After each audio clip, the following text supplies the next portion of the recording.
This is Carl at National RV Detroit, and I'm going to walk through this 2019 Flagstaff high wall hard side trailer. Okay. Now this is just a supplemental video. There's on Forest River's website, they'll have a video on putting this up and taking it down and just going through the basic features. I'm just going to go into more detail on the inside, how everything works, and we'll take a quick walk around the outside, but mainly I'm going to focus on the inside.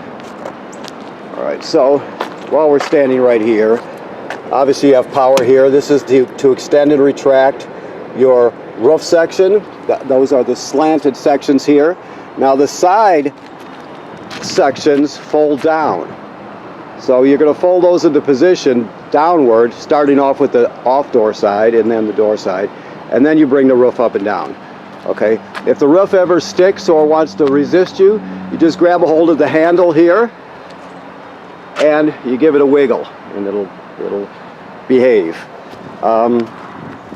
While we're standing here, there's a grill for this, and it hangs on this rail right here, and right in here is your quick connect to connect to the LP to the grill, and it draws LP from the tanks up front. Okay, you have storage here, of course. This device here is your Wi-Fi Ranger. I'll explain that to you a bit more when we get inside, but it's basically a signal booster and a router for your trailer. Alright, this is just a vent for your air conditioner / heat pump, because this has a heat pump in it also. So the air conditioner will run backwards and heat the trailer down to about 35 degrees outside. After that you have to switch to the furnace, which runs on propane, but you can run it as a heat pump or an air conditioner, and like I said, you also have an LP furnace if you need it. Behind this door here is a slide out storage bin. Okay, the most common way to get water to your trailer is right here. This is the city water hookup. So basically you're just going to put the hose on there, turn it on, and you're all set. Now if you happen to go to a campground that does not have plumbing on the campsites, you can pre-fill your water tank right here. It's got an onboard tank, so you can pre-fill that and then use the onboard water pump to pump your water. So even if you don't have city water, you can still use the plumbing like you do. This is your outside shower and sprayer. These are just service panels for your refrigerator. Okay, this is your power cord, which is 30 feet long and 30 amps. This is the outside of your furnace. All the controls to operate it are on the inside. I'll show you that. Just let me set this down here. This is where you drain it right here. You can see the drain is out. It's this drain. This long thing on the back is an anode rod. Okay. So that's where it drains out, and that's a pressure release valve. Never drain it or release the pressure, obviously, if you've got hot water, and you always want to let it cool down first. Okay. So you have storage up here. 2 deep cycle marine batteries, 2 LP tanks full, and there should be one other thing here that I'm looking for. Oh, here it is here. This little hookup right here, if you can see it, that is in case you buy a solar panel to charge the battery, that's where you would plug it in. Alright, so let's go inside and see what's happening. I have the furnace running because it is getting cold. Alright, so here we are. So when we first come in the door, let me sit down right here. Let me get some light in here. Hold on. I can do that right now. I'll just pull it up. Whoops. Easier said than done, I guess, huh? Well, I guess I won't. I can't do it with one hand, and I can't set the camera down. Okay, so this is your thermostat. Hopefully you can see it there. You can see it right there. So right now we're on heat. Basically, you can, by pushing the mode button once, it lights it up. Then you can cycle through. Try to do everything on auto. Fan, cool, furnace. and heat pump. Remember I told you the air conditioner will run backwards as a heat pump. It just kicked on right there. I just waited a little too long. I didn't plan to. The fan is just the air conditioner running without the furnace. I mean, excuse me, without the compressor. So, everything is selected right from here. So it's very simple. You just keep hitting the mode button and it'll go through all the different options. Your radio is a pretty decent radio for considering what we're using it for. You can stream off a USB here. It's got AM/FM radio. It has Bluetooth, so you can stream wirelessly from your phone or tablet. You have 2 speaker zones, Zone 1 and Zone 2. Zone 1 is inside, Zone 2 is the outside speaker. So it does everything you need when it comes to camping. Also, this switch right here is the Wi-Fi Ranger that I told you about. The Wi-Fi Ranger is a signal booster for public Wi-Fi, and it's a router. So the idea is this. You can see how, maybe you can read this sticker, maybe you can't for the video, but I'll just talk you through it. If you look on the top line, it says Sky4 4648. Well, that's you. So when you look at your phone or your tablet under Wi-Fi, you see that, you know that's you, right? So you're going to put basically the password to your Wi-Fi Ranger in your phones, in your family's phones and tablets, so it'll hook up automatically, right? So you don't have to bother with that. Right, the temporary password has changed me now, 4648, but to see what the Wi-Fi Ranger sees now, you go to this address, type it in your browser, it'll take you there, use this temporary password to get you in, and then select your own password, of course. So what it comes down to is all your devices are going to hook automatically up to the Wi-Fi Ranger. So all you have to do when you get to a campground is you find the free Wi-Fi. You go to this address, type it in your browser, go to this address, and then once you identify the campground Wi-Fi, let's say, if they give you a password, you'll type in the password, whatever you have to do, and basically you're logged on. The advantage is this is a super good signal booster, so it'll take weak public Wi-Fi bandwidth and it'll beef it up a bit, and you can. It also has a built-in firewall. Now this particular model also has another function which most people don't use, but I'll just tell you about it briefly. Basically it'll use a SIM card, so whoever you get your cellular service from, you could actually get cellular service for this trailer, and you just would have cellular hookup also, not just Wi-Fi. Usually people who work from their trailers will have that feature. Generally speaking, you don't really need it, of course, unless if you're not going to use it for work or whatever. So, but that option's still there. You would have to pay for it, just like you pay for another phone or a tablet or whatever from your provider. Okay. All right. So that's the Wi-Fi Ranger. This here is your air conditioner heat pump, just so you know. Your range top and oven, or your range and oven, you basically need to spark to light it. So we're going to go to light right here, then we just spark it. And I just turned the gas on, so it might take a minute for the gas to get up here, but there it is right there, so you see it lit. So you got a knob obviously for each burner. You also have an oven on this, so down here at the bottom of the oven all the way to the back is a pilot light. Let me spark it so you can see it. See it sparking back there, okay? So what you do is you go to the oven knob, and hopefully you can see this. You go to pilot, which is right there. So it's very hard to see, but you depress it and hold it, right? Then you're going to push the sparker button, okay? And you're going to spark it till it lights. Now you might take 2 or 3 tries. Spark it like 6 times. Shut this off.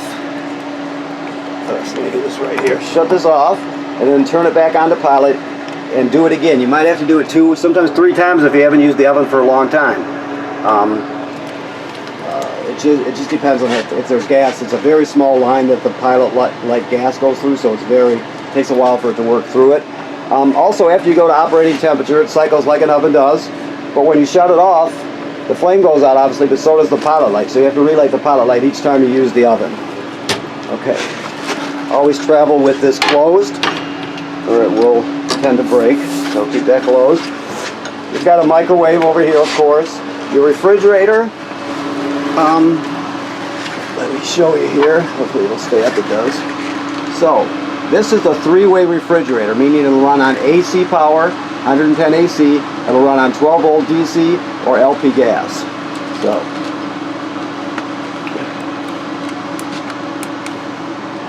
okay, hold on 1 second.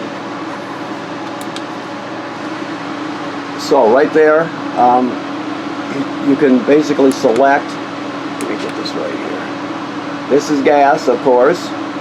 You want to go to auto AC. That's the most common set right there. Auto, the reason they call it auto is because it automatically seeks out AC power. And if it can't find it, it'll automatically switch over to gas. So the bottom line is let's say you go out, you're running on your refrigerator is fully stocked with food and you're running it on 110 AC at the campground. You go out adventuring for the day, but soon after you leave there's a power outage at the campground. Well, it'll sense that and it'll automatically switch over to gas for you, so it don't spoil your food. So it's that's the most common setting for it. Okay. All right. But you can run it on 12 volts and use your battery and the car's or the tow vehicle's alternator to keep it running. That's pretty common. You can run it on gas, which is less common. So you have 3 options. That's the thing. So I'm going to move this table here. I'm just going to have to set this down for a second. All right. Give me 1 second here. I'm just going to take the table up so you can see the stuff that's underneath it much just easier. Okay. That's good right there. Okay, so this trailer is winterized right now, right? So it's in winterized mode. There's antifreeze in the system, so you have to de-winterize it this spring. Okay. So to start off with, this is obviously the furnace, right? Then this device here is called a power converter.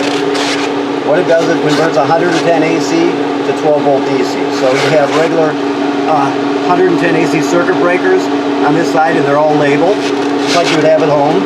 Then the power is converted to 12 volt DC on this side, and you got 12 volt fuses here, and they're all labeled. If any of those fuses were to blow, they'll light up, and you can actually see it through this perforation here, right here. See that? Okay. Also, when you're plugged in, this is a battery tender. It'll sense how much energy your battery needs and how much it has, and if it's charged, it'll just trickle a couple amps up. If it's low, it'll send 10 amps or whatever it needs, so it charges your battery also. This is a GFCI plug. All the plugs in the trailer, including the one outside, are wired through this GFCI. So if you're using a coffee pot outside and it pops, you reset it here. This is to light your gas water heater right here. Okay? So the water heater is empty right now because it's drained, because it's winterized. Remember, you never run the water heater without water in it, otherwise you'll damage it. So before you turn on the gas, always make sure that the water heater tank has a little water in it, okay? That's important. Screw's a little loose, I'll fix that for you. This is a carbon monoxide and LP gas detector. So basically it'll detect carbon monoxide buildup or LP gas leak, and it'll go off. I'll set it off for you so you can hear. Wait a minute, it's right here. It'll go through 2 self-tests, another one coming up, and then off.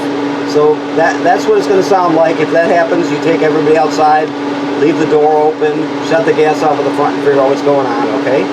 And if it beeps very slowly, that same beep is very slow, it's telling you that your battery's low. It's also a low battery alarm. So those are the three functions of it. It should always be green, like I said. If not, you get it serviced. All right. Also, just so you know, underneath this cushion here, underneath this platform, you take out this one screw, and your water heater is down there, and there are bypass valves on it. You have to bypass the water heater before you put antifreeze in it, which we've done. When you de-winterize it, you're going to hook your hose up to it, to the city water where I showed you. You're going to turn it on and open all the taps and the outside shower until nothing but clear water comes out. Then you'll go under in that compartment and you'll change the valves on the back of the water heater to winterize, or excuse me, to de-winter, or excuse me, to camping mode. So it can fill up with water and function normally. So you have to educate yourself a bit on that. If you don't know, you may be an expert on this. I don't know. So I'm just sort of assuming you don't, just so I don't leave anything out. You have a 12-volt fan here, 3-speed, which is really good at pulling the heat out when it's not quite hot enough for air conditioning. It works really well. These latches here hold your wall into place. When you're putting this away, which our guy will show you when you pick it up, but you're going to basically put these down like this, and this wall will come down first. It's set, lean right on this countertop here. Then you're going to leave this door open so you can use these latches and bring this wall down, right? I know it's hard to see because I'm in here with just this camera and myself here, but you'll bring those down first, then you'll come out and use the power button outside and it'll bring the roof section down. So keep that in mind also, all right? Let me see if I forgot anything. Let me just look around a bit. This thing is just a clothes rack. This is a hooks to hang a hanging pantry from, just so you know what that is. It's an option in most trailers, so talk to your sales guy about that. Also, when you use the faucet, you have to take the neck off, right? Or the spout, I guess you would call it, and it screws right on there, just because it's too tall to, you know, keep it on when you close the roof. So keep that in mind. Alrighty. Okay, I think that's it. So thanks a lot for purchasing your trailer here at National RV Detroit.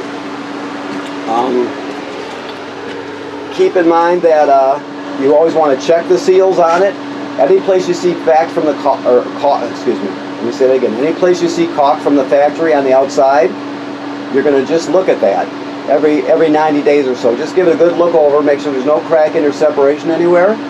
And if you see some, and you will, because all trailers have to be resealed at times, if you see something, you get it taken care of immediately. You don't have to redo the entire trailer, you just have to do that area. And another important thing is never use caulk from the hardware store if you're going to do it yourself. Go to an RV place and get the correct stuff. In this case, it's called Clear ProFlex. Okay? All right. Well, thank you very much.